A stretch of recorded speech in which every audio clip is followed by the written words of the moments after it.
Berkedok pemuka agama, pria ini menyiksa anak istrinya. Dia menggembok mulut istrinya agar tetap bungkam saat dia mulai tertarik dengan putri kandungnya sendiri untuk dia jadikan istri.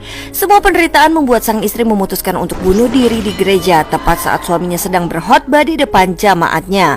Joanna yang menyaksikan itu semua pun benar-benar mengalami trauma yang sangat hebat. Sebelum kejadian tragis itu terjadi, sang ibu mengetahui putrinya kini mulai beranjak dewasa menjadi seorang wanita. Sang ayah yang seorang pendeta ini pun mengetahui hal tersebut. Joanna lalu diperintahkan ayahnya untuk mulai bekerja di peternakan. Dan di hari itu dia kedatangan pria yang dalam kondisi terluka. Karena iba, Joanna lalu memberikan bantuan pada pria itu dan mengobati lukanya. Kemudian besok harinya Joanna diperintahkan ayahnya untuk membunuh babi kesayangannya sebagai bentuk ketaatan serta sebagai tanda bahwa dia sudah menjadi wanita dewasa yang siap untuk dinikahi. Joanna yang masih berumur 13 tahun ini pun begitu sedih dan menangis di balik rumahnya. Kegeritan sang ayah pun semakin nampak manakala sang ibu memergoki suaminya mengintip putrinya sendiri. Sang ibu menegur suaminya, dia berkata curiga dengan tatapan mata suaminya terhadap putri mereka sendiri. Tak terima diingatkan oleh istrinya, pria ini langsung menampar sang istri. Namun sang istri tetap mengingatkan suaminya tentang dosa. Pria ini malah berkata menurut perintah jika anak gadisnya sudah melewati usia, biarkan dia melakukan apa yang dia mau dan anjuran untuk menikahkan sang anak gadis. Mendengar itu sang istri memaki suaminya hingga membuat suaminya naik pitam dan terus saja memukuli istrinya membabi buta lagi dan lagi. Sementara semua kejadian itu disaksikan secara langsung oleh Joanna, putri mereka.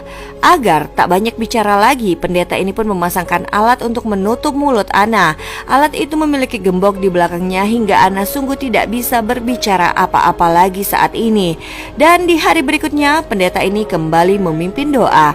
Joanna berkata, mengapa ayah memperlakukan ibunya seperti ini? Mengapa ibu diam saja? Bukan begini caranya hidup. Aku tidak bisa hidup seperti ini dan aku lebih baik mati daripada hidup seperti ini.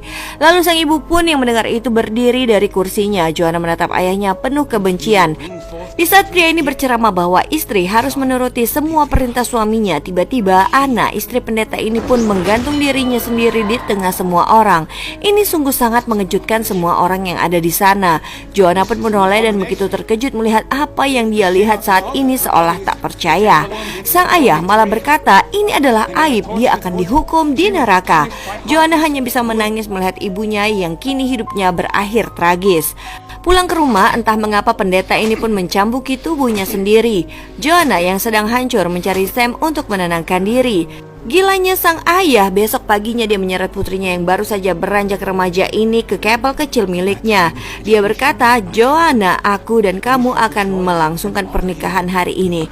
Joanna pun berusaha untuk kabur, namun sang ayah terlalu kuat. Sang ayahnya ini pun kemudian mengambil alat yang dipakai untuk membungkam mulut ibunya sebelum meninggal, lalu memasangkannya ke kepala Joanna hingga Joanna tak bisa berkutik lagi. Dengan kepala di kerangkeng besi seperti ini, Joanna tak lagi bisa melawan dan dia pun hanya bisa pasrah saja. Akankah pendeta ini berhasil menikahi putri kandungnya sendiri? Kita lanjut lagi di next part.